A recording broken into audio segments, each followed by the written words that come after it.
Yes, I'm on my way to the launch of a Segway scooter Vespa thing, fully electric.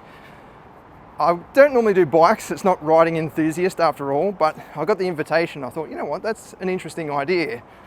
Because EVs don't make a lot of sense to some people, including myself. I live out in the sticks, so charging is a bit frustrating and I do a lot of spontaneous driving, whereas an electric scooter does make a certain amount of sense. Because if you live in an apartment block, you can't charge EVs, whereas this, you can detach the battery, take it inside, charge it in about 2 or 3 hours, and then away you go. It only gives you about 100 kilometers range. I'll find out more about the specs when we get to the events, but 100 kilometers, if you live in the city, you know, that's enough to take you across town and back, basically. They're giving me about 10 minutes riding time, so I'll try and put the camera on my head and capture some moments of it riding around. I'm very interested to see how it goes, being fully silent, as well as providing that instant torque of an electric motor. This is not a paid video, by the way. I'm just literally got the invitation and thought, you know what, this could be interesting, so let's see. I stand and hit the green key to release. Hit one. Okay. Hit one screen. This one? Once. Yes. So I'm on the base model at the moment. I hope the camera is picking up okay. I've got it mounted on the helmet. But yeah, you drive it just like a normal scooter. Controls, twist grip for acceleration, left and right for front and rear braking. You've got a fully digital speedo as well.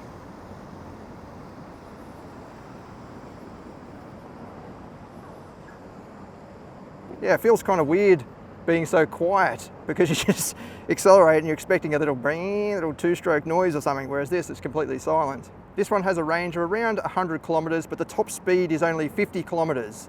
So if you live in the city, it's perfect, but if you live out in the suburbs or something like that, it's not going to be suitable. It's got decent pickup though. Oh, that wind. Yeah, like it feels very zippy. It's got instant response as electric motors usually do. Yeah, this is actually a lot of fun. It feels like I'm being naughty and I'm doing something wrong for some reason, I don't know why. Try and get the camera pointing forward. It's kind of around the other side of the helmet. I couldn't mount it anywhere else.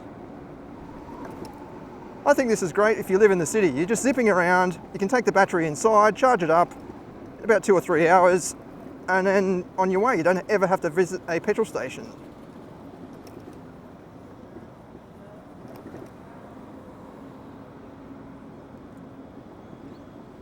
And of course you get to hear everything as well. So it's slightly, well, it can be more dangerous because it's silent, but also it can be safer because you can hear what's going on around you.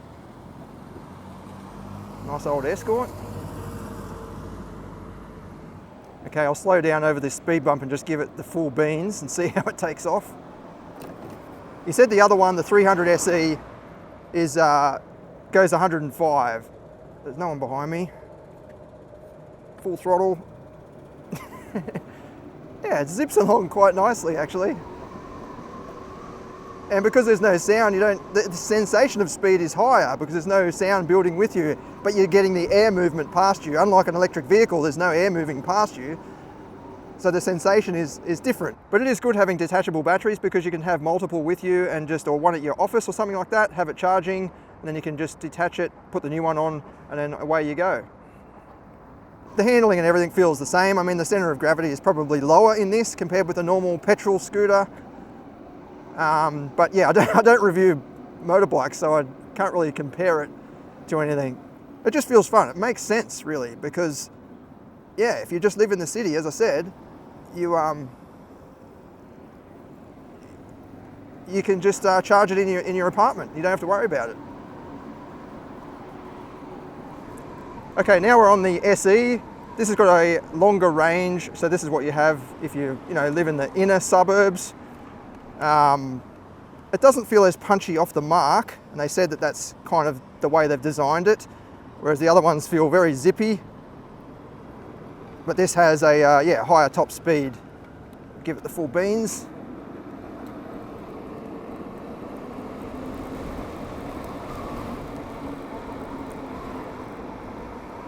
Yeah, it feels pretty much the same. It just feels not as zippy off the mark, but definitely feels higher top speed.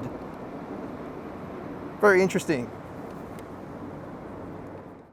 There we go. It's probably one of the most unusual reviews I've done so far this year, but I genuinely think this is an interesting idea, having an electric sort of moped scooter if you live in the city or the inner suburbs. Even if you lived in a suburb and you drove to work, 5 kilometers down the road or 10 kilometers even, this could make sense. It's definitely very cheap, put it that way.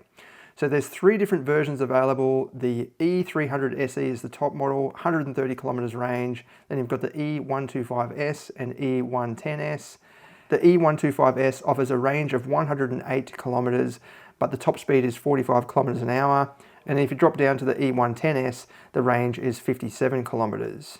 Prices start from $4,990 for the E110S and then $6,990 for the E125S.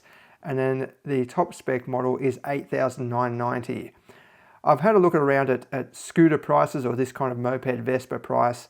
The top model, $8,990, is getting up there, but the other 2 are quite cheap, especially the entry model, $4,999. That's pretty good value looking at the other scooters available. Now, I'm not a motorcycle journalist, so definitely correct me if I'm wrong, but that seems like pretty good value. But then if you have a look at the battery capacity, taking a look at that top E300SE model, that's probably the one you'd go for. It's probably the one I'd go for if I was buying a scooter.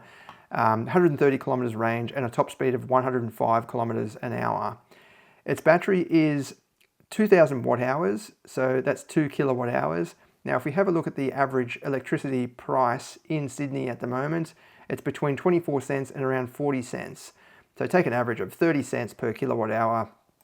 That means it's going to cost you 60 cents to recharge. So even if you did live in the suburbs and you drove, 5 kilometers or 10 kilometers to work every day, you could drive this or ride this, to work every day, 5 days a week, and only have to recharge the battery once, and it'll cost you 60 cents to recharge. And thanks to the removable batteries, you could have a battery at work that you leave there, charge it up using works power, then when you get home, charge it up again, but you really wouldn't need to in a whole week of commuting.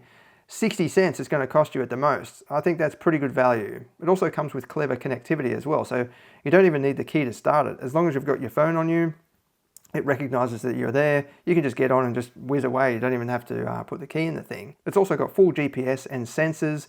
So if your bike moves, it can pick up that and send it to your phone. But also if it moves more than 50 meters, it'll actually send big alerts and contact your phone so you can trace where it is if it's being stolen, which I think is pretty clever. There's also traction and stability control. And I asked the guys at Segway if you can turn it off. And he said, yes, with your phone connectivity, you can go in there and turn it off if you want to do burnouts and skids or something in the car park. Full connectivity with your phone anyway. You can check the status of the bike, live updates and all that sort of thing, and over-the-air updates as well. There's not only the potential for it to be cheap to run, but having a removable battery and one that you can just hold in your hands, it makes sense because in the future, you might be able to just take it down to a battery recycling joint and they'll recycle it there. Whereas a car, the battery in an EV is fully integrated into the chassis usually, not always, but usually. And it's a big process to take the battery out, very big, very heavy as well. Whereas this, just whip it out and just take it down. So I think that does actually make sense.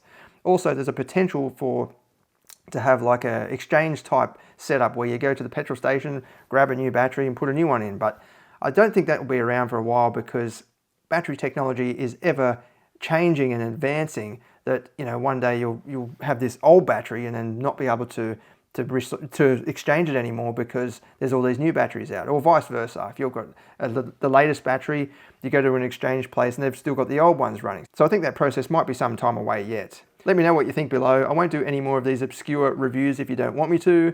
It literally just landed in my inbox and I thought, you know what, that's an interesting idea. I wouldn't mind having a go of that.